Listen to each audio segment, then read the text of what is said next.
Hello. Hello, Hello. everyone. I We're just back realized again. I'm wearing the right hoodie. Hey, wow. It's a bit cold, but You're wearing a tee? Yeah. Yeah, such a bunch of geeks. we really are. All right, everyone. Thank you. Welcome. Thank you for joining. We're back. I'm going to talk some cloud native stuff. We've got some great news coming up. And today we're going to talk about Node auto provisioning or Karpenter on Azure, which has a lot of history and it's been here for a bit. It's still in preview, top of my head. Yes, it is still in preview. We've waited for it for a long time to even come in preview. I think we got excited at some point, and then it was almost announced or semi-announced, or it was announced and it was pulled. Amsterdam. Yeah. Yes, we were there. We were. Yeah. Okay. But let me check. I'm up. Okay. Yeah. So no. Before we go to the news, how's your week been? Yeah, it's been good. Very busy. Last week we obviously had to miss the show because work got very, very busy, but it was all good in the end. Got lots of stuff done.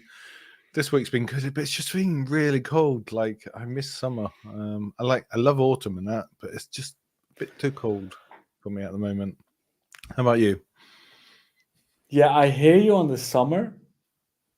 I'm a hoodie kind of guy. Like, I mean, I waited for this one for a year because then I went to Amsterdam and they didn't have it in Paris, and yeah, I need different headphones to do that. Yeah, in here. But yeah, so when I don't wear headphones, I'm usually just wearing my hoodie. So I love hoodies, so that's why I kind of like autumn.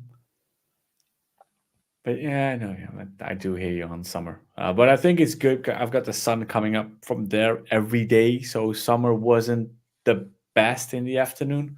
It's a bit hot. I know you have the same problem. Last week, yeah, so yeah, you've got the window there. But yeah, somewhere at 2:00 or something gets really bad. So last week, what I've been doing, well, project. We had this big project coming, took precedence, and we decided to skip a week. Yep. Yeah, mainly that project, some debugging. This morning playing with some pipelines, some trivia again. That was fun to play with. Yep, and well, we'll do that at the news. Some conference stuff coming up. No, it's been a good week. And next week's going to be good as well. The week after, I've got a week off. Why? No apparent reason. I just want another week off. So I have 4 weeks of holiday. Let's do another week somewhere in September. But I'll be here for Cloud Native Weekly, though. Just going to be home playing hobby stuff. Hopefully make some content. Yeah. All right. I love content. Yeah. I can't open it up here. Videos. I have, I had a new setup recently with a new camera. I needed a new camera for ages. And you've been telling me that for ages because there's this little black thing on the screen. There was always like a dead pixel kind of thing, but yeah. Nobody ever noticed, or at least maybe people did notice. They just didn't say anything. So I got a new setup, got some good lighting here as well. It's not turned on right now because it's like blinding light, but good. My face looks good with the lights. I mean, my face looks good anyway, but with the lights, it's like, okay, never mind. Next subject. Yeah, so some video content.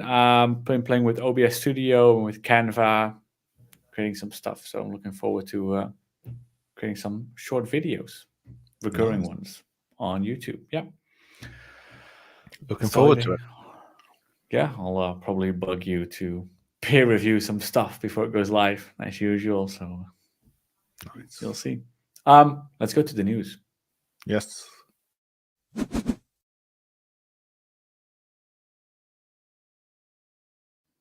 Okay, the news.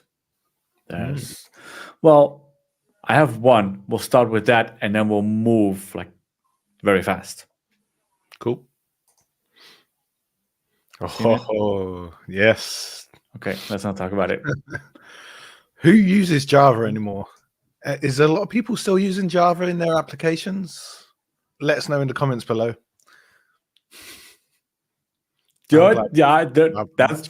That's bomb dropping kind of. There's like a Java community and there's a no Java community. Yeah. And I remember back in the day looking after Java on infrastructure servers and that. You needed this version for this application, this version for this application. And since then, it's put me right off Java forever and always. So, I've been burnt by the Java team. Yeah. When I learned development, I've done development. But when I learned it using Java because of the object-oriented programming, and it's really easy to learn. But then when you get a bit more, I'm not going to say advanced. I've never been advanced. Intermediate. You learn there's some drawbacks to using Java, but then again, half the world was built on Java at some point. Mm-hmm. I still use it every week when I do a session internally or on containerization, and I tell people, all right, so we went from computers where you would have a machine for every application, because what if you have a Java application and you have two different applications and you need two different Java versions and you need to modify the registry, and it's like multiple Java versions on a machine for ops people is hell and damnation and really end of world scenarios. And you just want to, I don't want to get graphic, but you want to do things that you should not be doing so you would have multiple computers, application on each server, each piece of hardware. Then you had hardware virtualization, VMware, Hyper-V, blah, blah, and then you went to operating system virtualization, which essentially containers. So I use Java as an example there for everyone that ever had the pain to manage multiple Java versions on the same computer. It was a pain. That's but that's my Java use case, really. That makes sense. But you could also do them on Azure Container App. So yay! That's it for the news. No, there's got to be more than that. No, I do see Martin here. Martin, welcome. Yes, we're going to do node auto provisioning and talk a bit about Karpenter, and looking forward to that. Give us a couple of minutes and then we'll get there. We have CRIO 1.31 that is now generally available. Was released Kubernetes runtime or container runtime for Kubernetes, focusing on OCI, CNCF projects being used more and more often. It's a good project. So not been playing with it like as in the product itself, but I know it's always good to look at different runtimes. And they release new versions very steadily. Yep. And I have been playing, not playing with reading with it. I got into, I was developing a little training internally. Maybe do that on YouTube as well, on containers in general. So what we want to achieve is, container light training. We have that internally. It's like 4 sessions of 45 minutes. Not to talk about container orchestration or something, but then again, you engage with developers. These days, they build containers. They build an application. Let's containerize it. They've got questions. So what does a container do? How does it work? And more like the fundamentals. And then reading up on that, I went down the rabbit hole of container runtime. So from Docker and containerd to CRIO, and eventually run C, like the very low level on the system that actually runs the containers and receives the instructions. That's a very interesting world, and reading up on that gave me a better understanding. But you got to spend the time. It's not. I don't think it's ever going to be something I use in my day-to-day. Yeah, it's not something that I'm going to use in my day-to-day activities. But it was very interesting. Run C, look it up, Google it, and you get some very interesting things and get a better understanding of the how and what. But nice. You are traveling, my man. Yes, going to be away for a little while. Off to Salt Lake City for KubeCon, North America. So if you haven't got your tickets yet, get them. and maybe we can have a chat, meet up, go for a drink, or just chat all things cloud native Kubernetes.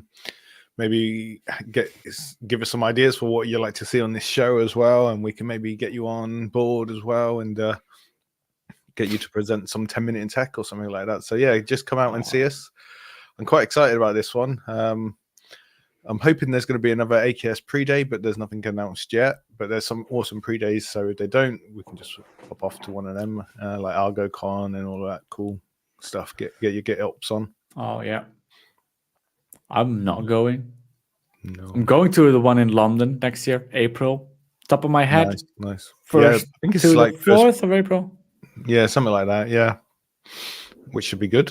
Like first and in London as well. April Fools, like really. Ooh, yes, in London.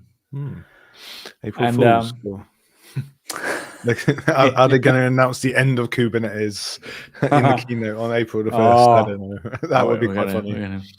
Well, we just had the 10 years, right? Mm-hmm. Oh. And so and then was it just announced? You just said it like a couple of minutes ago to me. It's 2025 North America.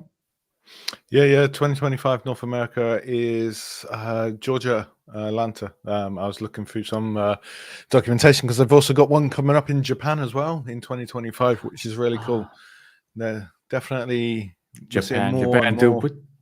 I would love to go to that one. I was going to say that. Let's do Japan, but then yeah, I wonder what would sponsor that one. Maybe I should ask. Yeah, we need to. Okay, let's just do our best behavior from now on. See if we can get this sorted. Before we move on, we've got the chief of personal branding here. Even the microphone, it's new, right? Yes, new yellow. Picks her up. Even the cable is yellow. Yeah.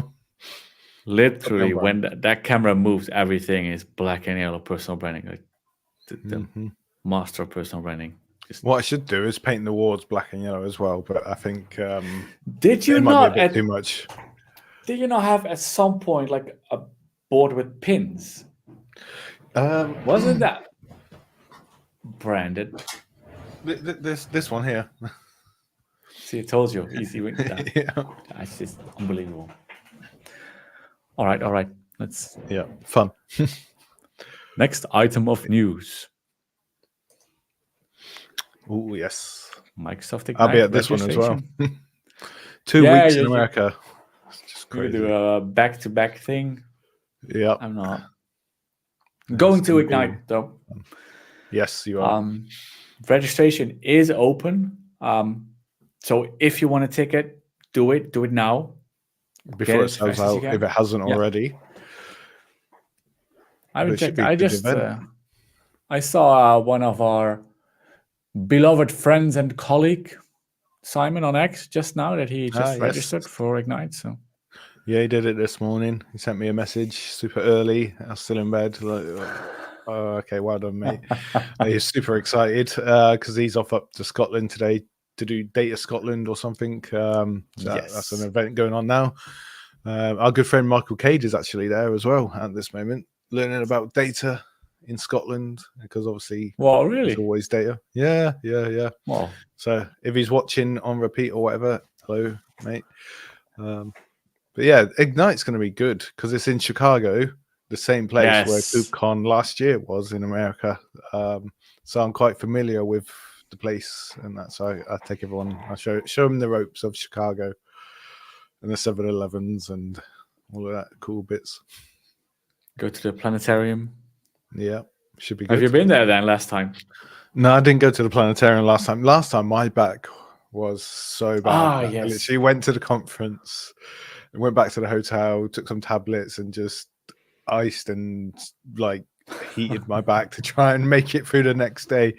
But yeah, it was fine in the end. So this time I'm going to actually spend some time going around Chicago because I'm going to fly from Salt Lake City on the Saturday. So I got like some time to go and actually explore, which would be nice.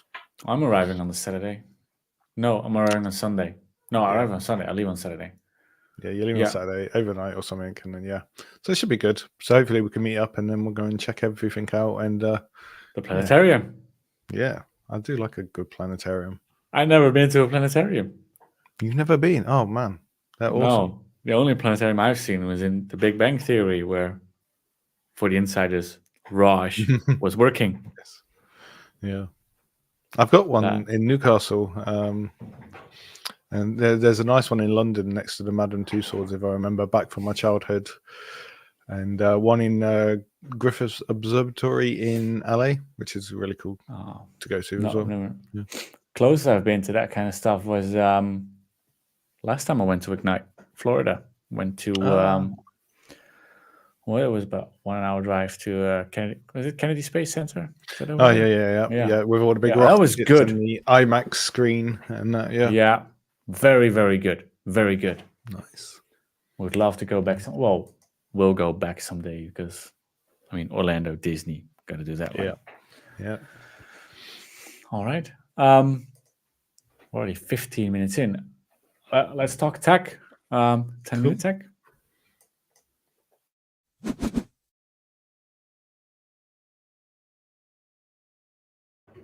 I'll remove that banner as well. Why did I put that banner on that way? There we go. And it's gone. Nice. All right. So we can see my screen. So, I already talked about it a little bit. Richard, Karpenter, Ignite. Mm-hmm. No, not Ignite. KubeCon. Amsterdam. Didn't happen. Nope. It was pushed 6 months? Yeah, a bit about that, something like that. I think it came out at the next KubeCon or build, so something around about then. Yeah. All right. So in short, Richard, what does Karpenter do different from the traditional provisioning that we do on Kubernetes clusters, whether that is Kubernetes on Azure, AKS, or EKS on Amazon, or somewhere else? Yeah, so normally I'm going to focus on AKS because you've got Azure up. Mm-hmm. You have the concept of node pools, which uses virtual machine scale sets behind the scene, and it uses the Kubernetes autoscaler to add nodes when you need it based on your resources of your pods, and then it just keeps adding it.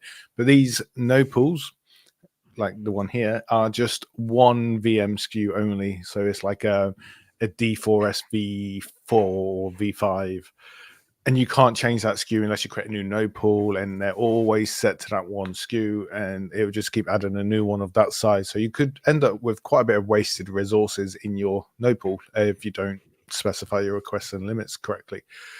In EKS is quite similar as well, and in GKE and other places you can find that you can add a VM at a time, but that's more of the CVO kind of places.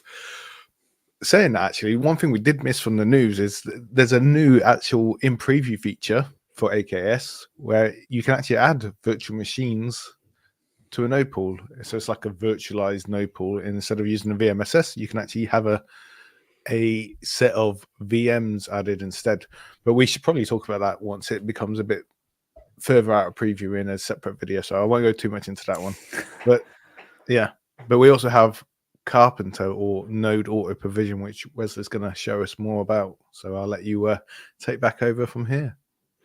Yeah. So it's more the well, it already says it, node auto provision. It automatically provisions something based on what you need and what you want.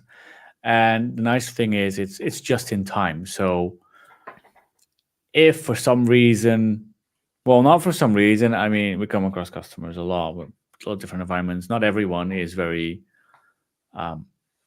good. No, good is not the best way to say it. Not everyone pays as much attention to requests and limits as they should. Yeah, then again, most of the time they're starting out with Kubernetes. They don't even know about requests or limits yet. You know, usually it's just hey, can we slap some managed Prometheus on your cluster because we want to start doing requests and limits properly? Oh, actually, well, while your cluster is scaling up and down all day and you experience some issues there, that's probably because we're going to fix that. But then you also you don't always have.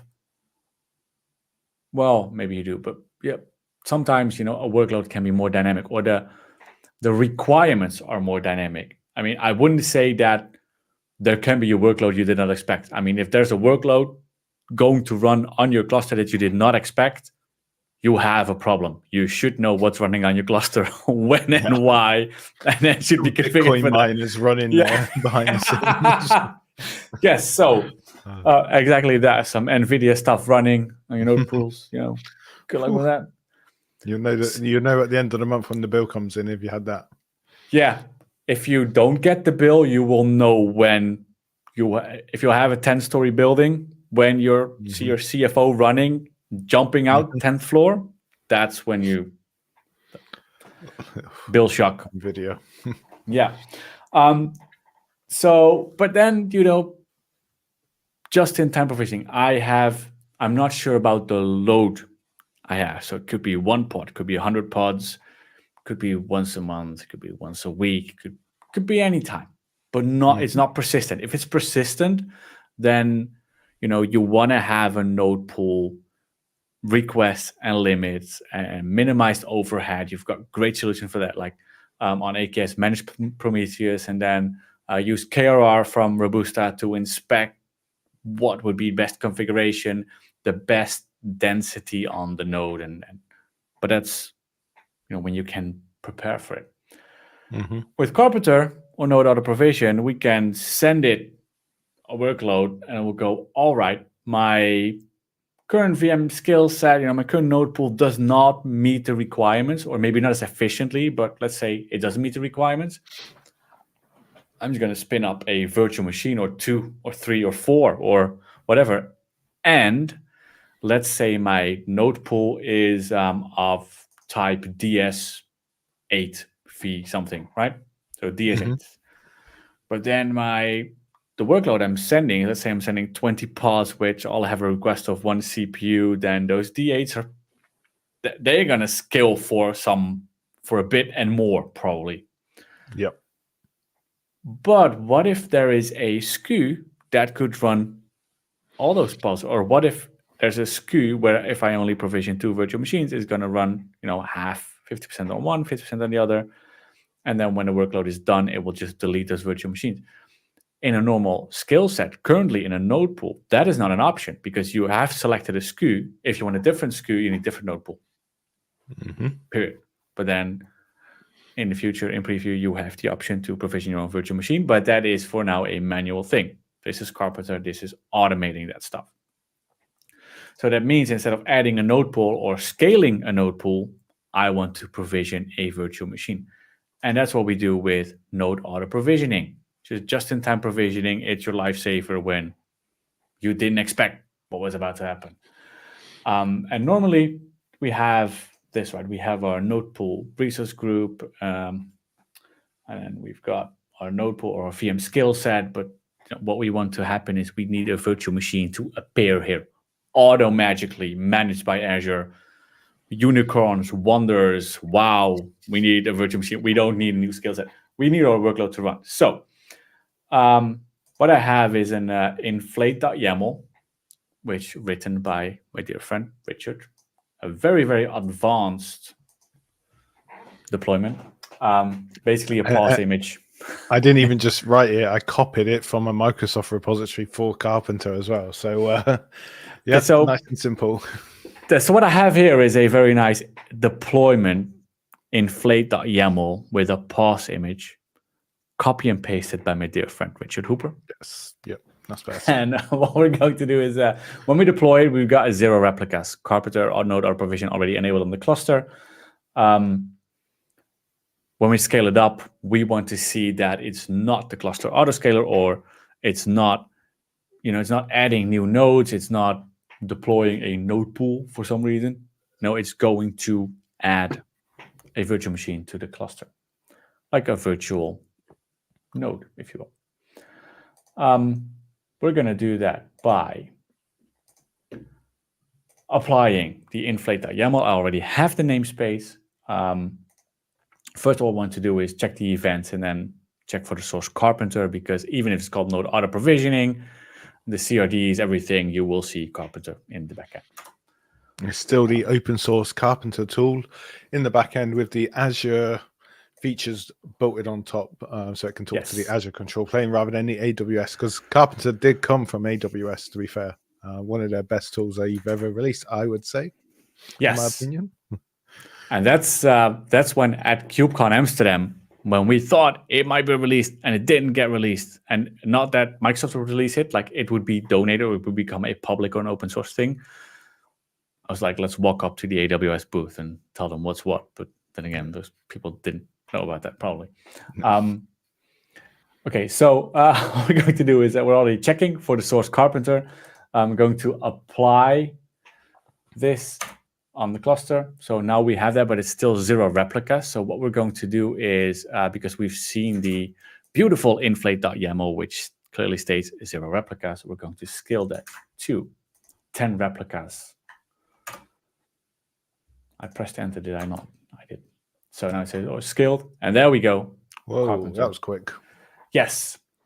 So what it's doing is, it says, all right, we need this. I'm going to provision a node, and it should be scheduled on default RBTLT, which if we then go to the Azure portal and we hit refresh, we should see, there we go. We already see a network interface created here. Nice. RBTLT.